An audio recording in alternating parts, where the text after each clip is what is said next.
Senator O'Neill. We now move to question time, and I call Senator McGrath. Thank you. My question is to the Minister representing the Prime Minister, Senator Wong. In yet another hit to Australians' hip pockets, working household living costs have increased a shocking 19.4% under the Albanese Labor government. The damage done so far by the Albanese government to hard-working families and households is food costs up 14%, housing up 14%, health up 12%, education up 11%, and insurance and financial services up 96% in less than 3 years of an Albanese Labor government. Despite all of your rhetoric, why are Australians paying the price for Labor's economic incompetence? Thank you, Senator McGrath. Minister Wong. Thank you, President. I thank Senator McGrath for the question. It gives me the opportunity to reaffirm again that since we have when we came to government, we saw that inflation was high and it was rising. Under the government he was a part of, real wages were falling, living standards were declining and people were going backwards. Now inflation is a third of what it was at the election and is falling. Real wages are growing again. Living standards are rising again, and we have had the lowest average unemployment rate for any government in 50 years. Now, I know that those opposite might like to think that the creation of more than 1.1 million jobs, the most jobs created on record in a parliamentary term, is a bad thing. I know that those opposite have a view that rising wages is not a good thing. We know that their position has been that low wages are a design feature of the Australian economy. This is the position that they want. And I'm asked also about the cost of living for Australians, and I want to make it very clear. We are absolutely clear that a lot of Australians are finding it really tough with rising costs of living. And that is why we have made it such a priority to provide support and assistance with cost of living. And what is amazing to me is that those opposite ask about cost of living as if they care about the cost of living of Australians when they voted against assistance to Australians to help them with the rising cost of living. So everyone should understand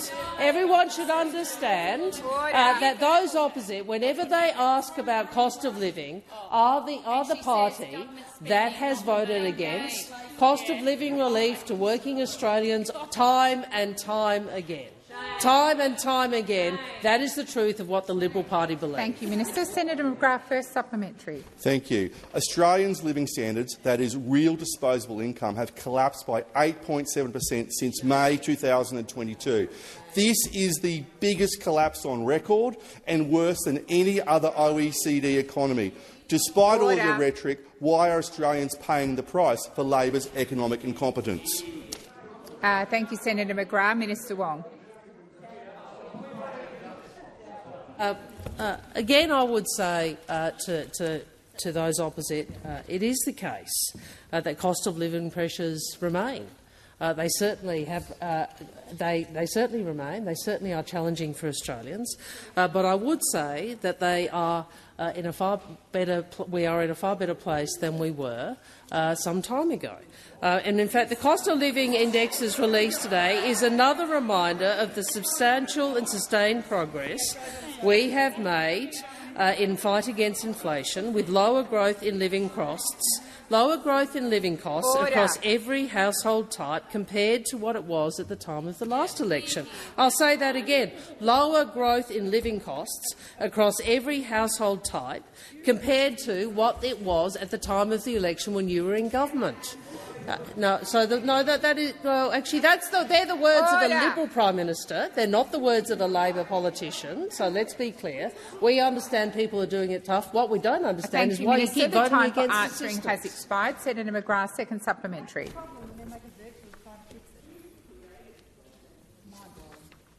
Senator McGrath's waiting for silence. Senator McGrath. Can the minister, on behalf of the Prime Minister, confirm that Australia has been in household recession for 766 days? Why is it that Australians are paying the price for Labor's economic incompetence? Thank you, Senator McGrath. Minister Wong. Thank you, President. Well, what I can confirm is that if inflation is at a third of what it was at the election and is falling. What I can confirm is real wages are growing again and living standards are rising again. And what I can confirm is we have recorded the lowest unemployment rate, average unemployment rate, for any government in 50 years. I can also confirm that the priority of those opposite is not cost of living relief. It is not cost of living relief when it comes to energy bills. Order. It is not tax cuts for every Australian. It is not rising wages. You know what their priority is? Long lunches. Long lunches for bosses, which are funded by, let's be very clear, are funded by taxpayers. They are asking the cleaners and the teachers and the construction workers of this country to subsidise long lunches. That is the priority this Dutton coalition has, and I think Australians are very clear about who has their back and who does not. Thank you, Minister. The time for answering has expired. Senator Green. Thanks, President. My question is to the Minister representing the Prime Minister, Senator Wong. The Prime Minister and Minister for Health and Aged Care today announced the Albanese Labor government's landmark new agreement to properly fund public hospitals and health services for another year. How will the plan strengthen Medicare and build Australia's future? Order. Just a moment, Minister. Order. Minister Wong. Well, thank you to Senator Green for her question. And this is a transformative new health agreement that will make a real difference to the lives of millions of Australians. And I'm unsurprised that Liberal senators laugh when we talk about billions of dollars going into public hospitals. I'm unsurprised that Liberal senators laugh when we talk about billions of dollars going into hospitals that families go to, take their kids to, that our ageing parents go to. I'm unsurprised that you laugh at a government that is actually putting money into public hospitals, because, Senator Ruston, we know— Minister Wong, please resume your seat. Senator Ruston, I called you by name. I asked you to stop the running commentary, and you simply ignored me. I want order and silence. Minister Wong.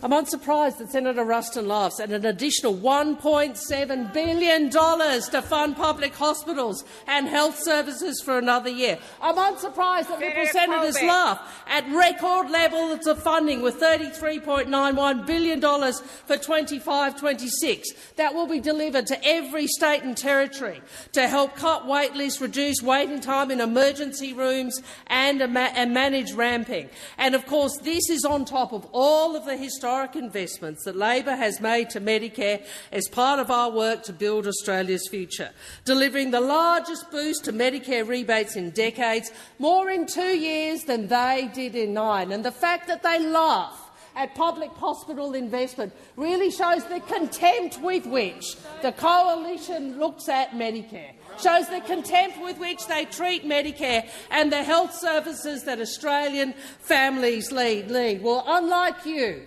we believe Australians should be able to access affordable, reliable health care. That's what we believe. We don't believe health is a laughing matter. We believe that it is a part of what we do in government to provide health services to Australians, and that is in comparison to those who cut $50 billion from public hospitals while Mr Dutton was Health Minister. Thank you, Minister. Senator Green, first supplementary. Thank you, President. Minister, how will all Australia's states and territories benefit from the game-changing health announcement the Albanese Labor government made today? Thank you, Senator Green. Minister Wong. Thank you, President. Well, I am very pleased to confirm that all Australians will benefit from Labor's announcement, from the Prime Minister's announcement today.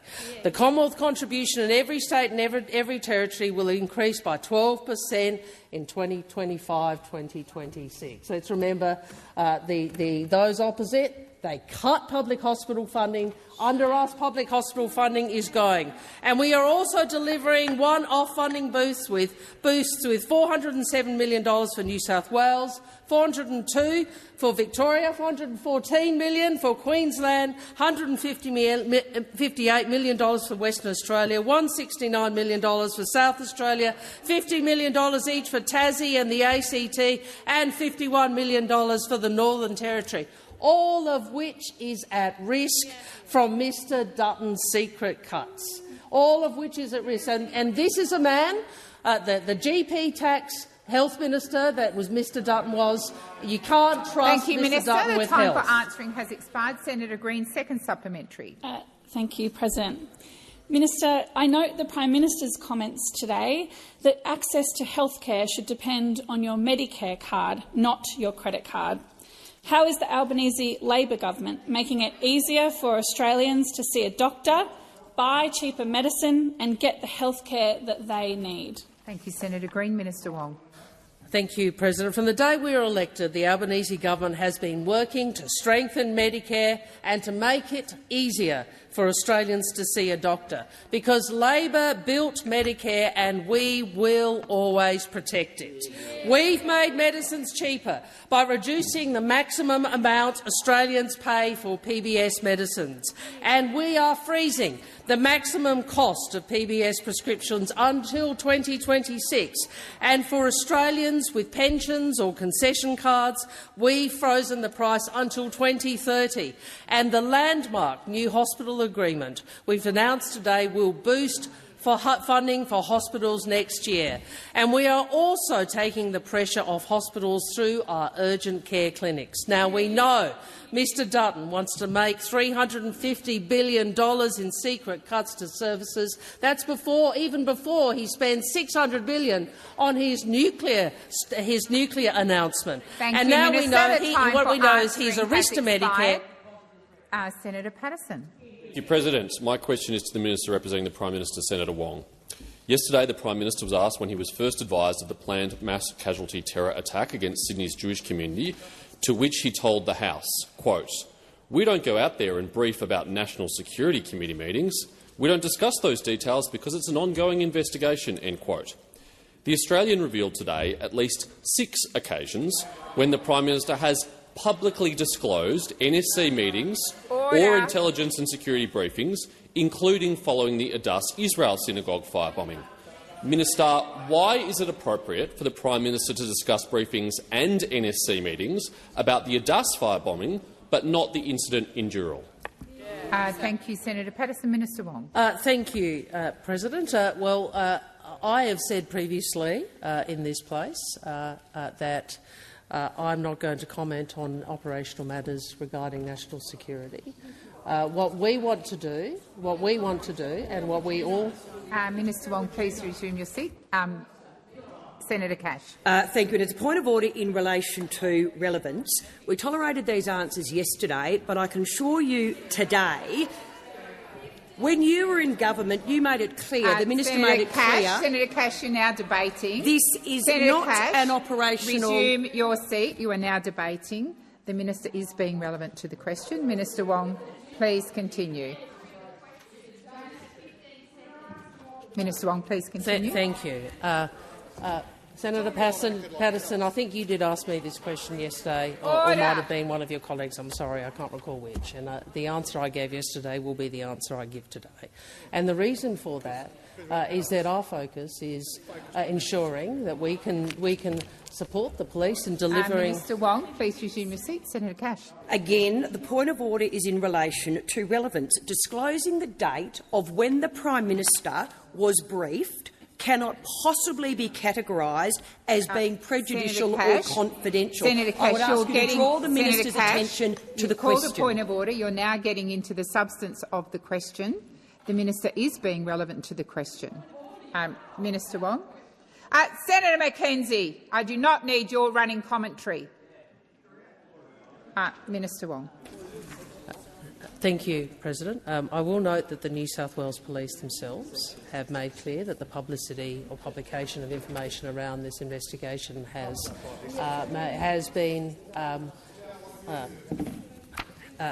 caused, has compromised our investigation and been detrimental to some of the strategies we may have used. I certainly won't be adding to that, and I'm surprised Senator Patterson would add to that, and I invite him to take a more responsible course than that is being advocated by some of his colleagues. Thank you, Senator Wong. Senator Patterson, first supplementary. Thank you, President. The same article also revealed that, and I quote, after the Wakeley Church terror attack, Mr Albanese on April 16 said he'd been briefed by Mr Kershaw and ASIO Director-General Mike Burgess. Mr Albanese was also briefed by the AFP on July 12 last year about a Russian espionage case. End quote. Why did the Prime Minister think it was appropriate to publicly speak about briefings from our security and operational agencies during ongoing investigations last year, but not now? Thank you, Senator Patterson. Minister Wong. Thank you, President. Well, I am surprised that Senator Patterson continues with this line of questioning when he has seen what the New South Wales Police have said. Clearly, it's frankly, I know that Mr Dutton is a reckless politician, but this is quite a reckless. Minister Wong, please resume your seat. Senator Cash. Point of order again in relation to relevance. It would be great if the Minister representing the Prime Minister could tell us why Chris Minns was able to be up front with the Australian people and yet the Prime Minister is not. And I would ask you to direct the Minister to the question. Senator Cash, you weren't happy with my last ruling. I've sought the advice of the clerk. The Minister is being relevant, and that is also this time the advice of the clerk, and it is my continuing advice. Minister Wong, please continue. Again, I know that Mr Dutton is a very reckless politician, very focused on his political strategy. Order. This is about keeping Australians safe, and if you were serious about keeping Australians safe, you would not play the political game that you are playing with an ongoing investigation. Minister Wong, please resume your seat. Senator McGrath, when you asked your question, you quite rightly waited until there was silence. And I ensured there was silence. I have called order 3 or 4 times and you've simply shouted over the top of me. I'm requesting that you be silent. Minister Wong, please continue. Of course, the immense hypocrisy from those opposite when Mr Dutton on Sunday confirmed he hadn't even asked for a briefing. There you go. Order across the chamber. Order across the chamber. Order. Senator Colbeck, Senator Patterson is on his feet. Show him respect. Senator Patterson, second supplementary. Thank you, President. Why is it that New South Wales Premier Minns can be upfront with the Australian people about when he knew about what could have been one of the most catastrophic acts of terror seen in Australia, but the Prime Minister is unable to answer the same basic questions and is keeping Australians in the dark? Thank you, Senator Patterson. Minister Wong. I would say this to you, Senator Patterson. You're right to say to make comments about the potential catastrophic incident, which is why it ought to be treated as seriously as we are treating it. Unlike some on your side, we want this investigation to find everyone who is associated with this activity and these events and what was found in Dural to be apprehended and to face the full force of the law. That's what we want. What you want and what Mr Dutton wants is a very different set of political strategies. We want to put Australian safety first, and that is what we are doing. Thank you, Minister. Senator Steele-John. Thank you very much, President. My question is to the Minister representing the Health Minister. Last month, Clean Bill released their 2025 Blue Report, revealing that all across the country GP bulk billing rates have dropped and out-of-pocket costs have continued to rise. The AMA yesterday stated that the average length of a GP consult is now 18.7 minutes. Will the government commit to extending the tripled bulk billing incentive to everyone and increasing the rebates for longer appointments in order to bring down out-of-pocket GP costs? Thank you, Senator Steele-John. Minister McCarthy. Thank you, President. And I thank Senator Steele-John for the question and for his deep interest in the area of health. Like Senator Wong, we are incredibly proud of the announcement today in regards to boosting our hospital systems right across Australia and, in fact, behind Medicare. Can I say, Senator Steele-John, that in November 2021, 6 months before the last election, the financial viability of general practice was in serious trouble after the Coalition's 6-year freeze on Medicare rebates that started when Peter Dutton was Health Minister. Now, the Royal Australian College of General Practitioners took the extraordinary step of calling on every GP in the country to stop bulk billing to maintain the viability of general practice. Then Dr Karen Price said, "This is why, as a college, I'm exhorting everybody, including my own practice, to move as many people as you can onto private billing." At the time of the last election, the Health Minister, Mark Butler, said general practice was in the most parlous state in the 40-year history of Medicare. Bulk billing was falling off a cliff, President, because of the 6-year freeze on Medicare rebates. And we have a different approach, Senator Steele-John. More doctors, more bulk billing, more urgent care clinics, and that's our approach to strengthening Medicare, which is why we tripled the bulk billing incentive from the 1st of November, Senator Steele-John, last year. We tripled it in the largest investment in bulk billing in history. And since we tripled the investment, we have seen a turnaround in bulk billing, a national increase of 1.9 percentage points in the first year, 75.6% to 77.5%. Thank you, Minister. Senator Steele-John, first supplementary. Thank you, President. The GP workforce is in crisis right now because GP trainees are not afforded the same pay as their hospital colleagues, not afforded the same respect often by this government and this health system. Will the government commit to closing the gap for GP trainees to make general practice a genuinely attractive option again? Thank you, Senator Steele-John. Minister McCarthy. Senator Steele-John, and thank you, President. Senator Steele-John, thank you for the question. We know that workforce issues actually hit right across Australia in different points, certainly after COVID, and we certainly moved in terms of the health space. And even in the First Nations health space, we have provided an opportunity for 500 health traineeship positions. Now 300 or so, and I can get those numbers for you, are in place. And we are aware of the concerns around GPs, but we know that supporting and tripling bulk billing in terms of Medicare in this country is absolutely critical to assisting the employment situation across Australia. Thank you, Minister. Senator Steele-John, second supplementary. Thank you, President. Not that long ago, Australians could go to the GP and reasonably expect that their out-of-pocket costs would be minimal or non-existent. As so many in the community now know, that is no longer the case. Will the government commit to ensuring that everyone in Australia can see the GP for free? Thank you, Senator Steele-John. Minister McCarthy. Thank you, President, and thank you, Senator Steele-John. Look, the number of junior doctors choosing to go into general practice grows each year. In 2025, a record 1,750 offers are expected to be made to junior doctors to begin government-funded GP training. And around 40% of these future GPs are commencing their training in the new general practice speciality of rural generalism, which will support people in rural areas to access primary care.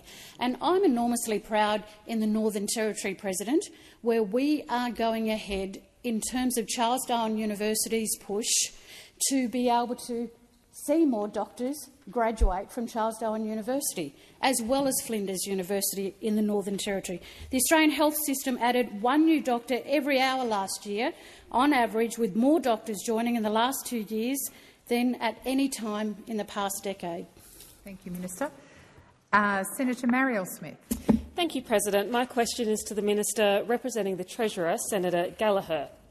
The Albanese Labor government has prioritised the delivery of cost-of-living relief at every opportunity because we know that people need support. This has included a tax cut for every taxpayer, energy bill relief for every household and 1 million small businesses, cheaper medicines, more bulk billing and Medicare urgent care clinics, cutting the costs of childcare and free TAFE. Why is it so important to provide cost of living relief and policies that make a difference in people's lives? Thank you, Senator Smith. Minister Gallagher. Thank you, President. I thank Senator Smith for the question and also for her continued advocacy on behalf of the people of South Australia to make sure that the government continues to provide cost of living relief where we can do so, when we can responsibly provide it without adding to the inflation challenge that we've been dealing with, that we inherited from the former government.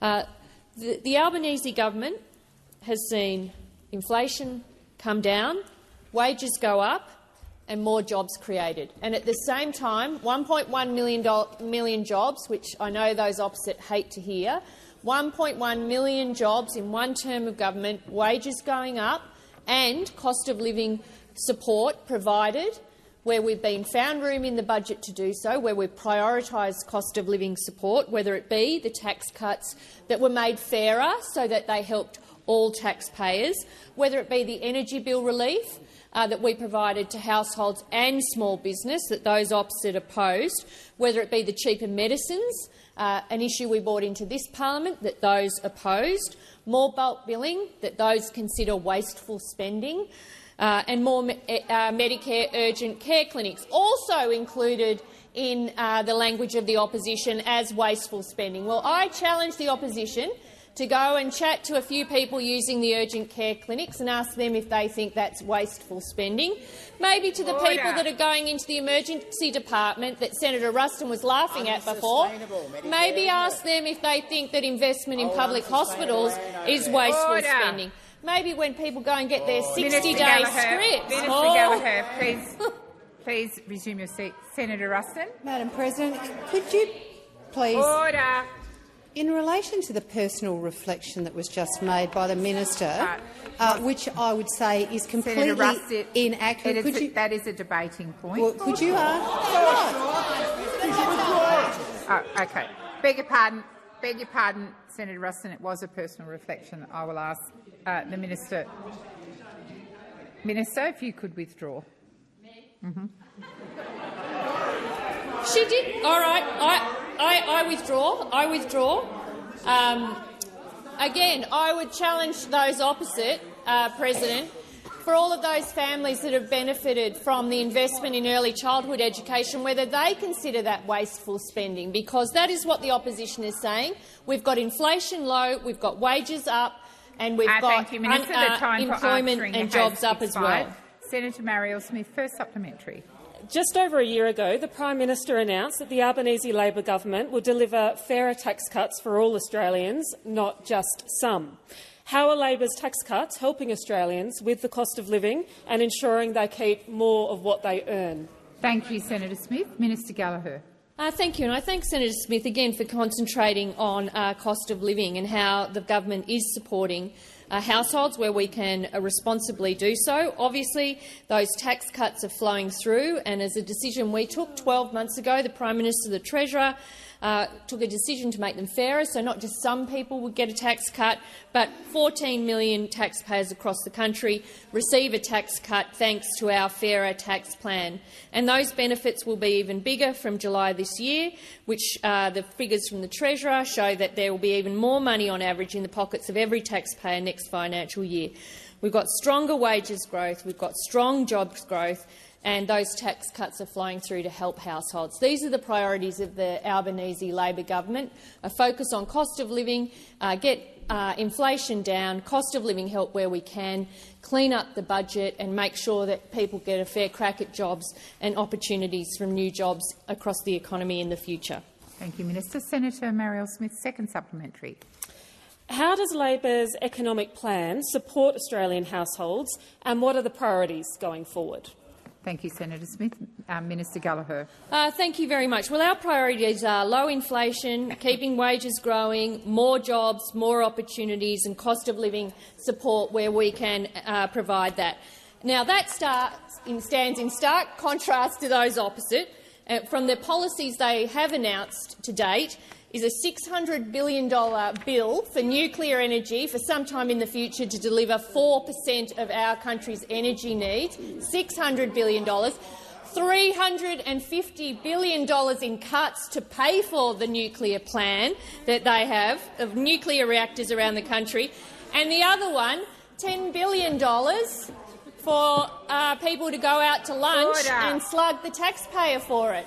That is the plan. That is the contrast between a government that's focused on cost of living while you're focused on nuclear reactors and breaking the budget in order to fund it, and then cutting services, cutting pensions, cutting Medicare, cutting schools funding, cutting hospitals in order to pay for it. Senator Hanson. Thank you very much. My question is to the Minister representing the Minister for Climate Change and Energy, Senator Watt.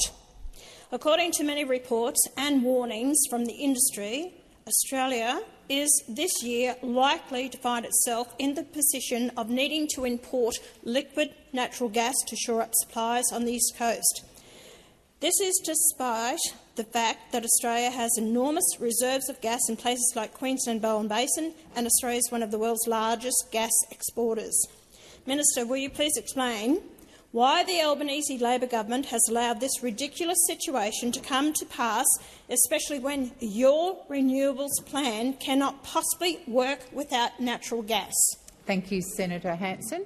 Minister Watt. Thanks, President, and thanks, Senator Hanson, for the question. Senator Hanson, you're right in saying that there's no doubt that Australia does need more gas to be supplied, and that is because even for many of us who want to see more renewables brought into the system, because it is the cheapest, cleanest form of energy available in the future, it is going to require more gas as a backup source. And of course there's a lot of manufacturing outfits right across Australia that rely very heavily on gas. And that is why we have taken a range of action to ensure that we can obtain the gas supplies that Australia needs. Already in this term of government, we've seen gas developments approved by this government, necessary for that manufacturing gas that's needed and also to back up renewables into the future. The reality is we are dealing with a situation where we inherited many warnings of gas shortages that were provided to the coalition over the years in government. In fact, AEMO and the ACCC issued a dozen warnings about gas shortages over the decade the coalition was in power.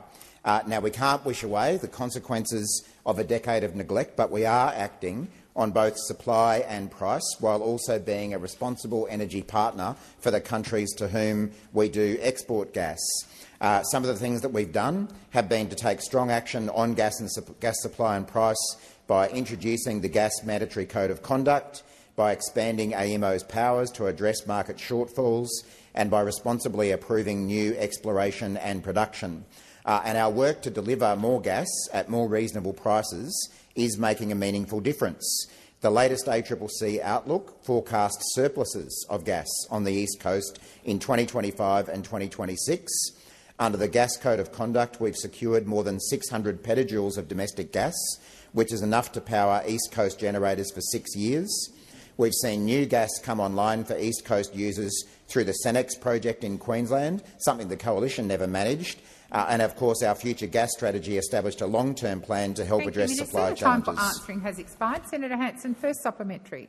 Minister, I would dearly love to know when you are going to stop blaming the coalition for what's happened in the past when you've been in government for nearly 3 years.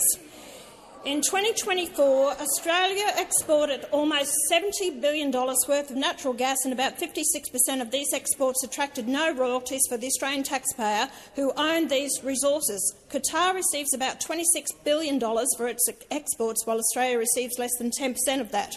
Minister, when will your government act to ensure Australians receive a fair return for all natural gas extracted and exported by foreign-owned multinationals?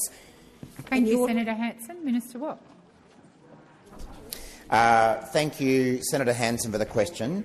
Of course, what we've sought to do in the one term, or not quite one term, we've been in office is to shore up gas supplies, both for domestic use and to meet the export contracts that have been entered into by a range of gas companies over previous years, well before we were ever in office.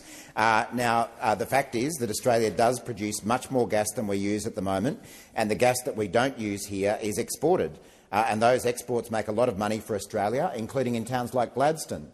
I was in Gladstone a week or two ago, Senator Hanson. I don't know when the last time you were in Gladstone was, but there are many jobs in towns like Gladstone that depend upon the export of gas. Minister Watt, please direct your answers to the chair. Okay. Well, President, I don't know when Senator Hanson was last in Gladstone, or when Senator Canavan was last in Gladstone, or any of them were in Gladstone. But I was there only a couple of weeks ago with Senator Ayres, talking about the work that we're doing to shore up aluminium supply and also gas supplies into the future. The time for answering has expired.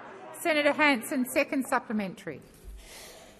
I'm glad to get around the state. You are a Queensland senator. Australia has all the gas it needs to meet domestic demand for at least the next 40 years, but the Commonwealth has no policy to ensure sufficient reserves, and as a result we are facing shortages on the East Coast. Minister, will you please explain why the Albanese Labor government has not implemented a domestic reserve policy similar to Western Australia to ensure we do not run short of this vital energy resource? Thank you, Senator Hanson. Minister Watt. Well, thank you for acknowledging the work of the then Western Australian government Labor government in providing a domestic gas reserve. But the reality is that we do have a range of measures in place to meet Australia's domestic needs for gas while being a responsible trade and energy partner. And as I said, there are hundreds, if not thousands, of jobs in towns like Gladstone and many other towns around the country that do rely on gas production and gas exports, and we don't want to jeopardise them. Places like Roma, as Senator Chisholm says. I'm sure you've been out to Roma at some point, Senator Hanson, and have noticed— Minister Watt, I'm sure that Senator Hanson has been to Roma and has observed the jobs that are produced through gas production and gas exports. Queensland and Western Australia both already have state-based reservation schemes, and gas produced in New South Wales, Victoria and South Australia is for domestic use only. In addition, our government has produced a future gas strategy, which is all about making sure we can meet our domestic needs and those export contracts. Thank you, Minister. The time has expired. Senator Hume. Thank you, Madam President. My question is for the Minister representing the Prime Minister, Senator Wong. Minister, more than 27,000 businesses have gone insolvent since the Albanese government was elected in May 2022.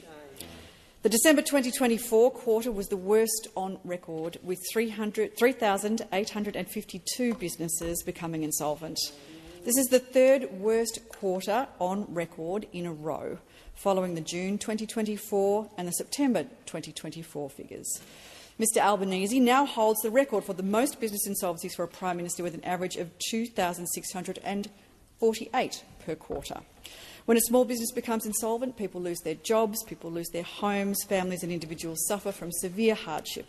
Why has the Prime Minister ignored the record level of business insolvency under his government and instead made prices more expensive for small businesses, while also increasing their green and red tape?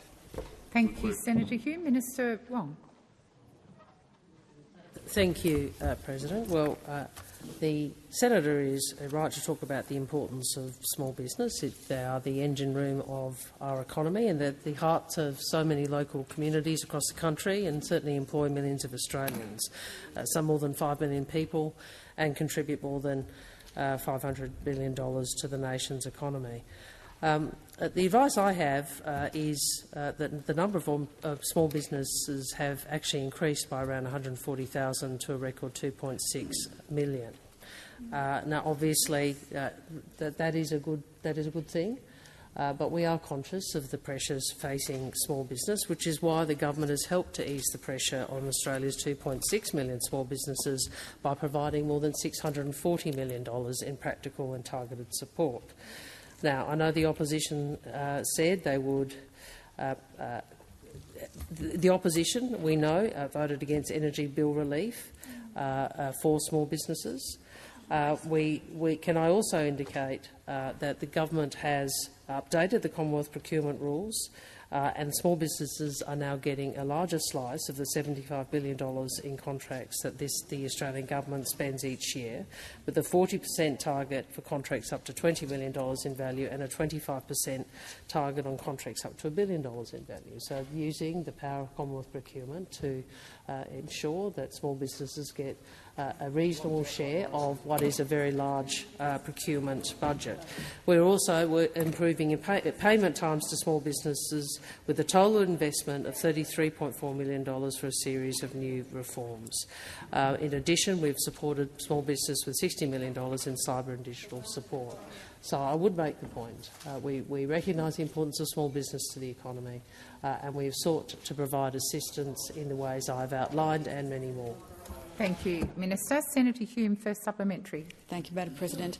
A dry cleaner in Gordon in Sydney, Mr David Weng, recently saw his energy costs increase from $2,000 a month to nearly double, $3,826 a month. Hilarious, Katie.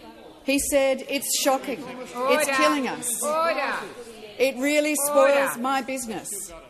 If you're running like that, there is no way you can keep going." Will the Prime Minister admit that his failure to address energy prices and his failure to deliver the $275 price reduction is contributing to the record level of small business insolvencies? Thank you, Senator Hume. The time for asking has expired.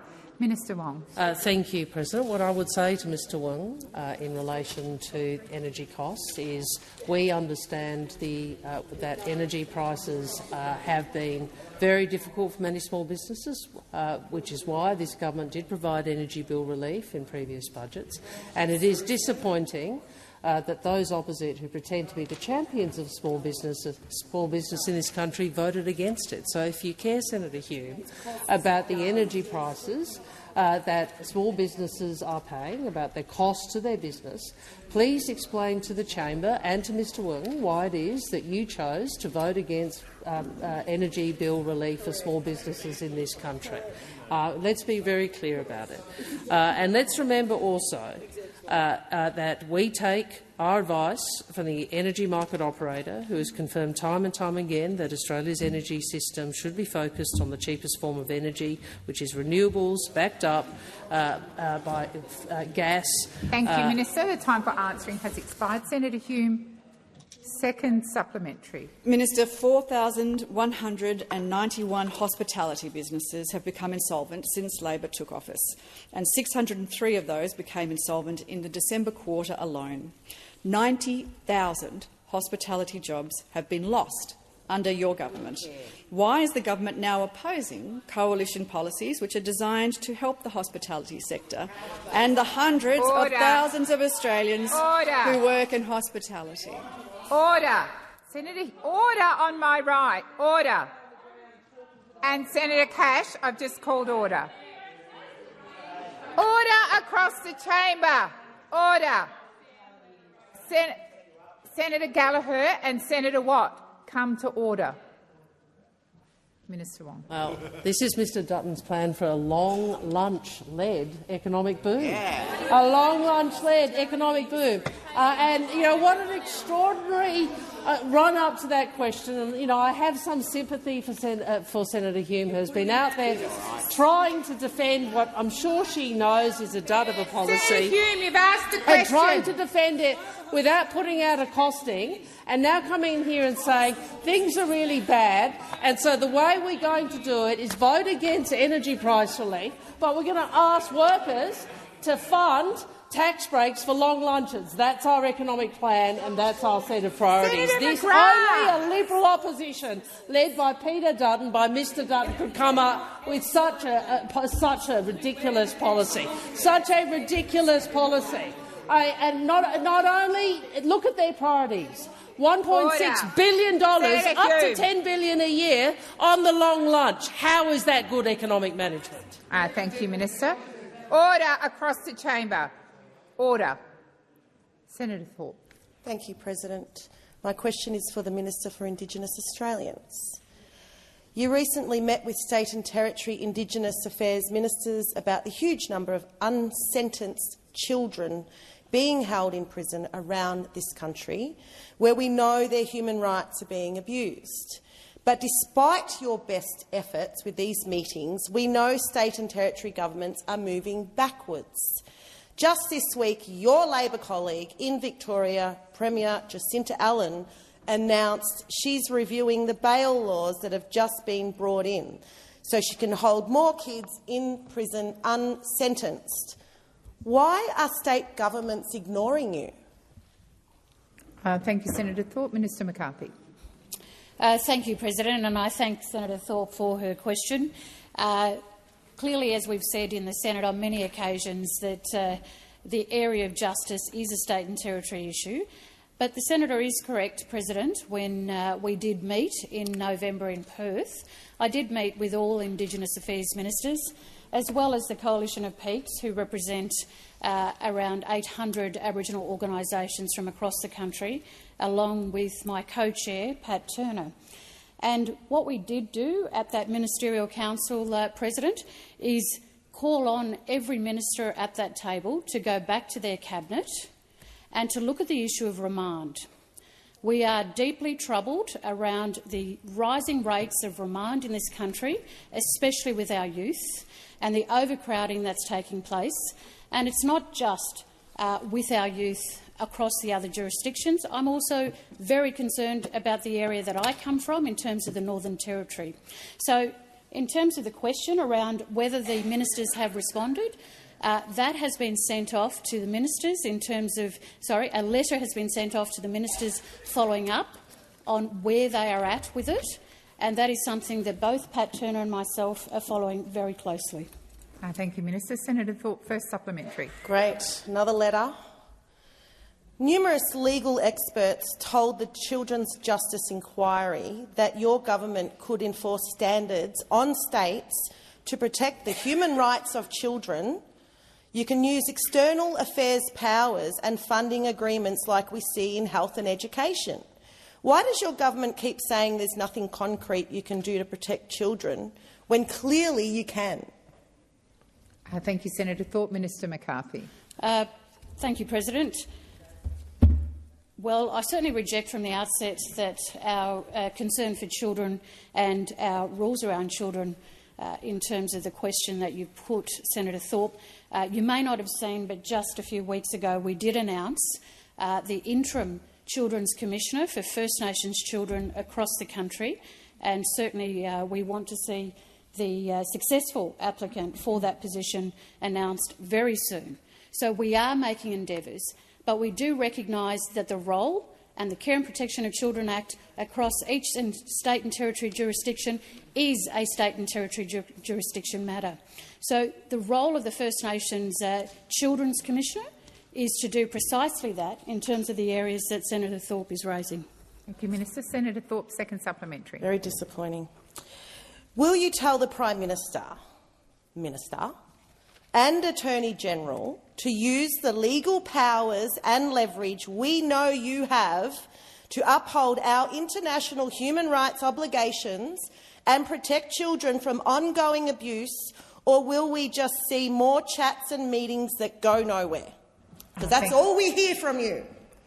Thank you, Senator Thorpe. Minister McCarthy. Thank you, President. Clearly, the communication that has to occur often does happen by letters or phone calls, Senator Thorpe. It's really important. It's really important to be able to Order, work. Senator Thorpe. It's really important. Obviously, the senator doesn't want to hear the answer. So, President, it's really important to be able to communicate in an effective way with state and territory jurisdictions, and that is what I am doing. And I have answered the senator's question in terms of the children and Senator in terms Thorpe. of the First Nations Children's Commissioner. Thank you, Minister. Senator Urquhart. Thank you, President. My question is to the Minister representing the Minister for Skills and Training, Senator Watt. Building Australia's future is about creating a better life for Australians, building more accessible education and training, and creating new employment opportunities. TAFE education and training plays a central role in providing Australians with the skills they need to get the jobs they want.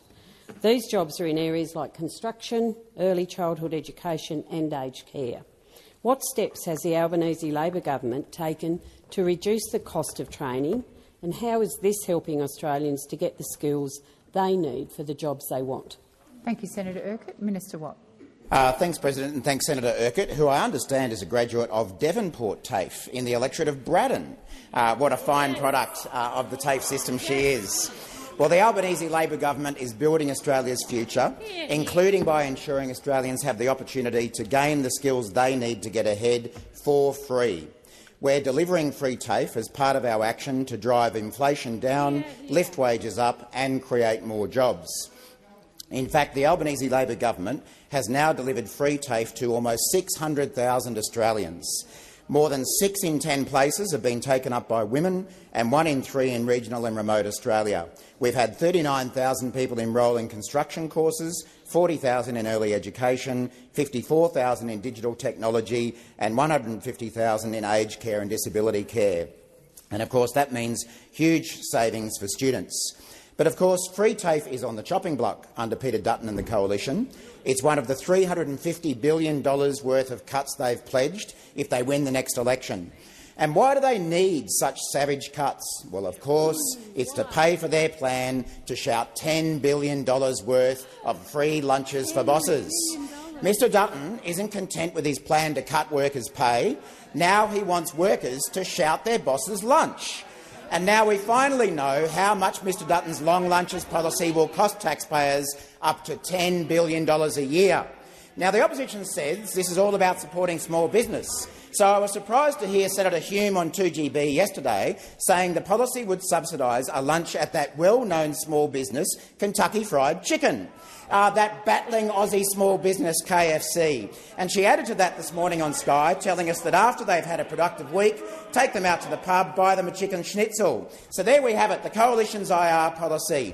It's schnitties not skills, palmies not penalty rates, Wagyu not wage rises. Under Peter Dutton you will be worse off. You cannot afford Peter Dutton. Thank you, Minister Watt. And I do remind you to refer to others in the other place by their correct titles. Senator Urquhart, order! Order! Order! Senator Hume and Ayres. Senator Urquhart, first supplementary. Under the Albanese Labor government, almost 600,000 Australians have enrolled in free TAFE. Mr Dutton and the Coalition have described free TAFE as wasteful spending. Order. Wasteful spending. How is the government's free TAFE policy helping Australians with cost of living pressures while investing in the future, and why is this policy so important? Minister Watt. Well, thank you, Senator Urquhart. Free TAFE is making a difference to Australians, and that's why we're making it permanent.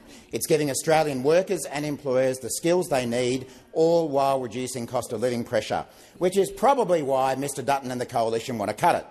We've heard them call free TAFE wasteful spending and that it needs to be cut. And this, of course, is coming from the party that has come up with its Burgers for Bigwigs plan, where taxpayers will subsidise long lunches for bosses.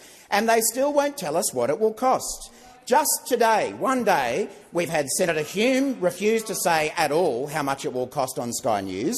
We had Susan Lee on the ABC saying it will $250 million.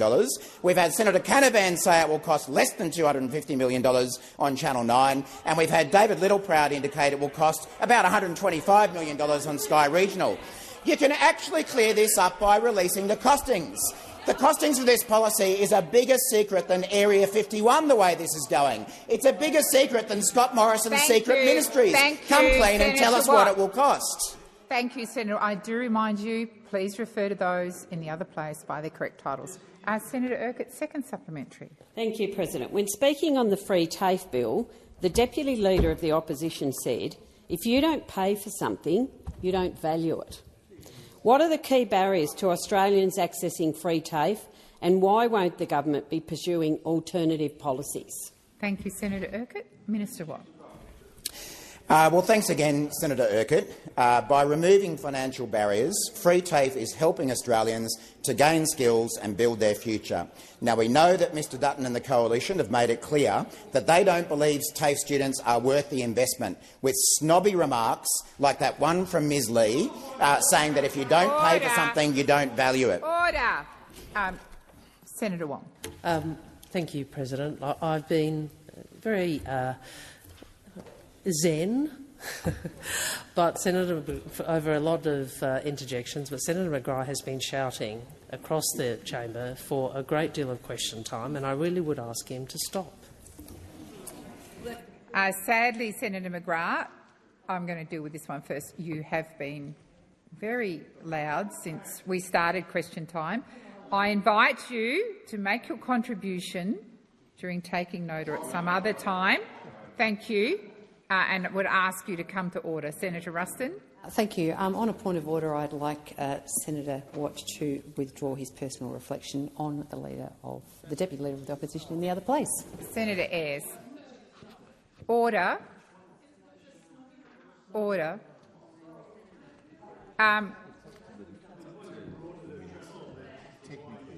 Yeah. I will remind the chamber that that remark, which I'm not going to go into, was being made quite freely by the opposition. I took it in the spirit that it was intended, that it was a joke, but I will ask Senator Watt to consider withdrawing. I'll put you on notice. If he withdraws, I will not tolerate it any longer from the opposition. Minister Watt. I withdraw, President. Thank you. So at the same time, the Coalition is saying that free TAFE is not worth funding. What they do think is worth his funding is their secret plan for $10 billion in long lunches for bosses. Now, the Shadow Treasurer, the leading economic spokesperson in the opposition, has even claimed that their long lunches policy is a productivity measure. This week, he was asked, and where are the productivity gains from? I guess it's the lunch and tax deductions. And Mr Taylor said, we're pulling every lever we can to drive productivity. The Palmy productivity plan from Angus Taylor. We know that the Coalition is going to cut free TAFE. They've already said they will, just like they'll cut wages, but it's roll gold for bosses and free lunches. Thank you. Senator Rennick. My question is to the Foreign Minister, Senator Wong. The country of Syria has recently been overthrown by terrorists formerly associated with ISIS and al-Qaeda. There are reports these terrorists are abusing and killing Christians and other minorities. In 2012, the then US Deputy Secretary of State, Jake Sullivan, sent an email to Hillary Clinton saying that al-Qaeda is on our side in Syria. In 2016, the LA Times reported that terrorists funded by the Pentagon are fighting terrorists funded by the CIA in Syria. Given the Australian government has previously condemned the Assad regime for its atrocities, why has the Australian government said nothing about the human rights abuses in Syria committed by the current regime, and is this because Australian foreign policy is controlled by deep state Western intelligence agencies more interested in imperialism than upholding human rights and democratic values? Thank you, Senator Rennick. Minister Wong. Well, thank you for the question, Senator Rennick. And in relation to the last assertion, I would reject that. And I would say to you, Australia always should and continues to support international law and human rights. And obviously how we reflect that support it varies, and it may be bilateral consultations, it may be public statements, it may be what we talk to people about privately, it may be what we talk about publicly. But as given who we are and the values and interests that Australia has, international law, including respect for human rights, matters to us. You are correct that there was the Assad regime has fallen. Obviously, that ends decades of brutal oppression. And we hope it could be the end of what has been a horrific period for Syrians marred by conflict, division and displacement. What I have articulated previously at the time of the overthrow of the Assad regime is a call on all parties to protect civilians, to refrain from violence and to prioritise dialogue. In relation to the organisation which was involved in both the overthrow and is also part of the current Syrian regime, which is Hayat Tahrir al-Sham, HTS. I would just say to you, Senator, Australia listed HTS as a terrorist organisation in 2022 due to concerns over its conduct. Obviously, we again would say it's critical that Hayat Tahrir al-Sham and other armed groups who are now in control protect all Syrian civilians, and like other partners, we will be watching the actions of HTS in the period ahead. Senator Rennick, first supplementary. Thank you. What does the Australian government have to say to Australian veterans who served and died for their country in Iraq and Afghanistan, only to find out that they were fighting for imperialist organisations that were lying to them? The first being chemical weapons in Iraq and the second being al-Qaeda is the enemy in Afghanistan, when al-Qaeda was actually being funded by the same imperialist organisations? Minister Wong. Well, it is true, certainly in relation to the assertion of weapons of mass destruction, that history has demonstrated the problematic nature of some of the decisions that were made by past governments. But can I say what I would say to all veterans is that we always stand with the men and women in the ADF who serve the government of the day, who engage in action overseas when asked to, who serve Australia bravely, and we always thank them for their service, regardless of whether or not at the time or subsequently people may have different views about the government's decisions at the time. We are very privileged and honoured in this country to have very fine men and women in the Australian Defence Force who demonstrate discipline, courage, determination, professionalism across the globe. The time for answering has expired. Senator Rennick, second supplementary. Will the minister please ask our intelligence agencies if the entire war on terror over the last 2 decades has been nothing but a Western intelligence PSYOPs campaign designed to advance Western imperial interests in the Middle East? And does this campaign include funding Hamas, given the deep state has funded other Islamic terrorist organisations such as ISIS and al-Qaeda through programs such as Timber Sycamore? Thank you, Senator Rennick. Minister Wong. Senator Rennick, whatever your views, I don't think it would be correct to say that the threat of and the existence of terrorism is not something that Australian governments across the globe have to deal with. It is the case. But what I would say to you is we have to deal with that, both by being very focused on national security matters, on making sure we take the advice of agencies, including our intelligence agencies, but also our law enforcement agencies. And we also have to deal with some of the conflicts and misinformation which give rise to that sort of hateful ideology. But I thank you for your interest in these matters. But on some of these issues, I don't agree with how you are articulating some of the past history. And on that note, if I could ask that further questions be placed on notice.